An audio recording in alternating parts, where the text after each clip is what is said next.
जय हिंद दोस्तों, मैं प्रियांशी वर्मा आप सभी का स्वागत करती हूँ आपके अपने चैनल विद्यापथ इंजीनियर्स में। आशा करती हूँ आप सब अच्छे और बेहतरीन होंगे। आज हम करने जा रहे हैं अपनी 52वीं क्लास करंट अफेयर्स की।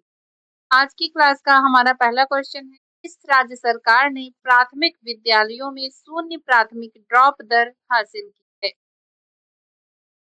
क्या है? झारखंड। कौन सा है? झारखंड है।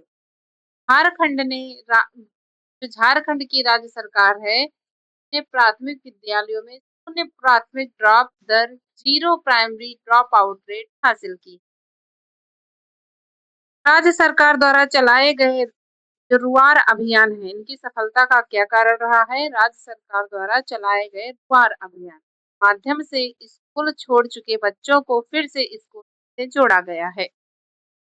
माध्यमिक स्तर पर भी ड्रॉप आउट दर 15.16% घटकर 3.5% रह गई और जो देश में सबसे कम में से एक है। झारखंड उन चुनिंदा राज्यों में शामिल हो गया है जहां प्राथमिक स्तर पर शिक्षा छोड़ने वाले बच्चों की एसपी ग्लोबल के अनुसार वित्त वर्ष 2027 के भारत की वृद्धि दर कितने प्रतिशत रहने का अनुमान है? 6.6%। हाँ, 6.6%। यह कमी मुख्य रूप से पश्चिम एशिया में जारी संघर्ष के कारण होने वाले ऊर्जा झटकों, बढ़ती माल ढुलाई और बीमा लागतों तथा वैश्विक आपूर्ति श्रृंखला में व्यवधान के चलते की गई। किम्बरली प्रोसेस इंटरनेशनल मीटिंग 2026 का आयोजन कहाँ किया गया? ये किया गया है मुंबई में। कहाँ किया गया है? मुंबई में किया गया है।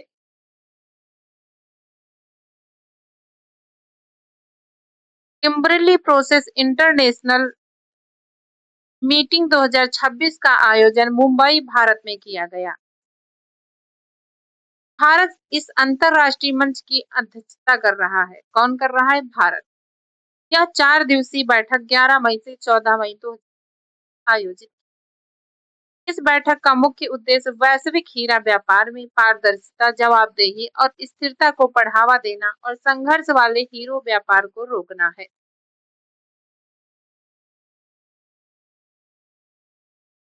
हाल ही में स्वप्न साधन बोस का निधन हुआ, वे किस क्षेत्र से संबंधित है? संबंधित है फुटबॉल प्रशासन से। किससे? फुटबॉल से। हाल ही में जो स्वप्न साधन बोस का निधन हुआ है, वे किस क्षेत्र से संबंधित है? फुटबॉल से।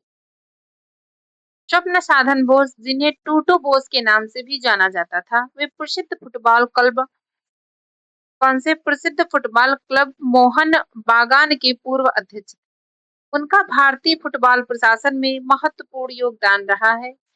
इसके साथ ही वे तृणमूल कांग्रेस के पूर्व राज्यसभा सांसद भी रह चुके थे, लेकिन उनकी मुख्य पहचान खेल प्रशासन, विशेषकर फुटबॉल से जुड़ी रही है। 13 मई 2026 को कोलकाता में उनका निधन हो गया। किस राज्य सरकार ने कंप्रेस्ड बायोगैस नीति 2026 को मंजूरी दी? महाराष्ट्र। कौन सी सरकार ने? महाराष्ट्र सरकार ने कंप्रेस्ड बायोगैस नीति 2026 को मंजूरी दी है। हाल ही में महाराष्ट्र मंत्रिमंडल ने कचरा प्रबंधन और स्वच्छ ऊर्जा को बढ़ावा देने के लिए महाराष्ट्र राज्य संपीड़ित बायोगैस नीति 2026 को मंजूरी। टेस्ट। भारतीय उद्योग परिसंघ सीआईआई का नया अध्यक्ष किसे नियुक्त किया गया है? तो किया गया आर मुकुंदन को। तो आर मुकुंदन का आर मुकुंदन जो है वो भारतीय उद्योग परिषद के नए अध्यक्ष किए गए हैं। उन्होंने निवर्तमान अध्यक्ष राजीव मोमानी का स्थान लिया है। किसका? राजीव मेमानी का। भारत बायोटेक की सह संस्थापक सुचित्रा के एला को अध्यक्ष नामित और सुस्तक गोयनका को उपाध्यक्ष नियुक्त किया गया है। टाटा केमिकल के प्रबंधक निदेशक और मुख्य कार्यकारी अधिकारी कौन बने हैं? आर मुकुंदन। प्रशांत पिसे को किस कंट्री में भारत का एक नया राजदूत अम्बेसडर नियुक्त किया गया है? ओमान। कौन से? ओमान। प्रशांत पिसे को किस देश को भारत का नया राजदूत नियुक्त किया गया है? ओमान का। शांत पिसे ये 1995 बैच के भारतीय विदेश सेवा IFS के अधिकारी हैं।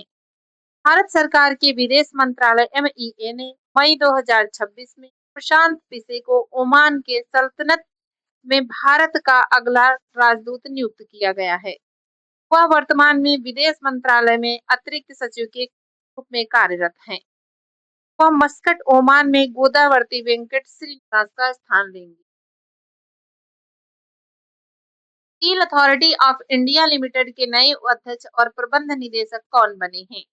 ये बने हैं अशोक कुमार पांडा। कौन बने हैं? अशोक कुमार पांडा बने हैं। कब? 9 मई 2026 को यह पदभार ग्रहण किया। इससे पहले वे कंपनी के निदेशक के रूप में कार्यरत थे। उन्होंने अमरेंद्र प्रकाश का स्थान लिया है और उनका कार्यकाल 31 दिसंबर 2029 तक रहेगा। चर्चा में रही सरमत मिसाइल किस देश द्वारा विकसित की गई है? तय की गई रूस द्वारा। कौन से देश द्वारा? रूस द्वारा। यह रूस द्वारा विकसित एक इंटरकॉन्टिनेंटल बैलिस्टिक मिसाइल है, ICBM। इसे दुनिया की सबसे घातक मिसाइलों में से एक माना जाता है, जो लंबी दूरी तक परमाणु हमला करने में सक्षम है। टेस्ट। भारतीय उद्योग परिसंघ CII का वार्षिक शिखर सम्मेलन 2026 कहाँ आयोजित किया गया? नई दिल्ली। कहाँ किया गया? नई दिल्ली। इस वर्ष की जो थीम थी, क्या रखी गई? The future global economy industry society, भविष्य वैश्विक अर्थव्यवस्था उद्योग समाज थी। सम्मेलन का मुख्य फोकस वर्ष 2047 तक भारत को विकसित भारत बनाने के रोड मैप और वैश्विक आर्थिक चुनौतियों, देश की आर्थिक मजबूती बढ़ाना था। The bench, the bar and the बिजारे और द लाफुल एंड आफुल नामक पुस्तकें किसके द्वारा लिखी गई? ये तुषार मेहता द्वारा लिखी गई। के द्वारा? तुषार मेहता द्वारा। भारत के सॉलिसिटर जनरल तुषार मेहता द्वारा लिखी पुस्तकें हैं। इन पुस्तकों में कानूनी पेशे, न्यायालयीन हास्य और दुनिया भर की अदालतों के रोचक प्रसंगों का संग्रह है। हाल ही में नई दिल्ली में आयोजित एक समारोह में केंद्रीय गृह मंत्री अमित शाह और भारत के मुख्य न्यायाधीश इन पुस्तकों का विमोचन किया गया था। कहाँ पर अर्बन एक्सटेंशन रोड II पर फ्री फ्लो टोलिंग का उद्घाटन किया गया है? तो किया गया दिल्ली। कहाँ किया गया है? दिल्ली किया गया है। टेस्ट। विश्व ब्रेल दिवस कब मनाया जाता है? विश्व ब्रेल दिवस मनाया जाता है 4 जनवरी को। कब मनाया जाता है? 4 जनवरी को मनाया। ITBP के नए प्रमुख कौन बने हैं? ये बने हैं शत्रुजीत कपूर बने हैं। कौन बने हैं? शत्रुजीत सिंह कपूर बने हैं। Test. International big cat alliance IBCA में शामिल होने वाला 26वां सदस्य देश कौन सा है? तो ये बना है सऊदी अरब। कौन सा बना है? सऊदी अरब बना है। इससे के संगठन का जो उद्देश्य था, क्या था? बाघ, शेर, तेंदुआ, हिम तेंदुआ, चीता, जगुआर और प्यूमा जैसी 7 प्रमुख बड़ी बिल्ली प्रजातियों के संरक्षण करना। भारत 1 और 2 जून 2026 को नई दिल्ली में पहले IBCA शिखर सम्मेलन मेजबानी कर रहा है। आज के लिए बस इतना ही। मिलते हैं अपनी नेक्स्ट क्लास में। धन्यवाद।